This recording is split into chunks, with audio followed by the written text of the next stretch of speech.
Magandang araw po sa ating lahat. Sama-sama nating pakinggan ang Ebanghelyo ngayong araw. Naway magbigay ito ng liwanag at pag-asa sa ating buhay.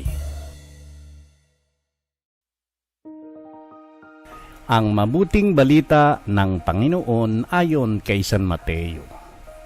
Noong panahong iyon, nang marinig ni Jesus ang pagkamatay ni Juan Bautista, siya'y sumakay sa isang bangka at nag-iisang pumunta sa ilang na lugar. Nang mabalitaan naman yun ng mga tao, sila'y lumabas ng bayan at lakad na sumunod sa kanya. Paglunsad ni Jesus sa dalampasigan, nakita niya ang napakaraming taong yaon. Nahabag siya sa kanila at pinagaling niya ang mga may sakit na dala nila. Nang dapit hapon ay lumapit sa kanyang mga alagad. Sinabi nila, "Ilang ang puok na ito at malapit nang lumubog ang araw. Papuntahin na po ninyo sa mga nayon ang mga tao upang makabili ng kanilang makakain." Hindi na sila kailangang umalis pa, sabi ni Jesus. "Kayo ang magbibigay sa kanila ng makakain." Sumagot sila, "5 po ang tinapay at 2 ang isda natin. Dalhin ninyo rito," sabi niya. Pinaupo niya sa damuhan ng mga tao, kinuha ang 5 tinapay at 2 isda. Tumingala sa langit at nagpasalamat sa Diyos. Pinagpira-piraso niya ang mga tinapay at iniutos sa mga alagad na ipamigay yun sa mga tao. Kumain silang lahat at nabusog. Tinipon ng mga alagad ang lumabis at sila'y nakapuno ng 12 bakol ng hati-hating tinapay. May 5,000 lalaki ang kumain, bukod pa sa mga babae at mga bata. Ang mabuting balita ng Panginoon. Mapagpalang araw na linggo po sa ating lahat. Sa ating Ebanghelyo, ipinakita ni Jesus ang kanyang habag sa mga taong sumusunod sa kanya.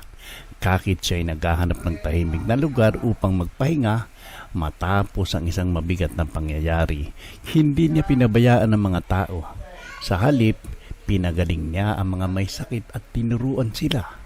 Nang dumating ang oras ng pagkain at kakaunti lamang ang kanilang dala, 5 tinapay at 2 isda, ipinaalala ni Jesus na ang maliit na bagay na inialay sa Diyos ay maaaring maging daan ng malaking pagpapala. Madalas nating iniisip na kulang ang ating kakayahan, panahon o mga biyayang mayroon tayo. Ngunit tulad ng tinapay at isda ng batang lalaki, kapag ito ay buong pusong ibinigay sa Diyos, kaya niya itong paramihin upang makatulong sa iba. Tinatawag tayo ni Jesus na maging mapagbigay, magtiwala at maging instrumento ng kanyang pagmamahal sa ating kapwa. Manalangin tayo. Panginoong Jesus, maraming salamat sa iyong walang hanggang habag at pagmamahal. Tulungan mo kaming matutong magtiwala sa iyo kahit sa mga panahong tila kulang ang aming mga kakayahan at resources. Turuan mo kaming ibahagi ang anumang mayroon kami, maliit man o malaki, upang maging pagpapala sa iba.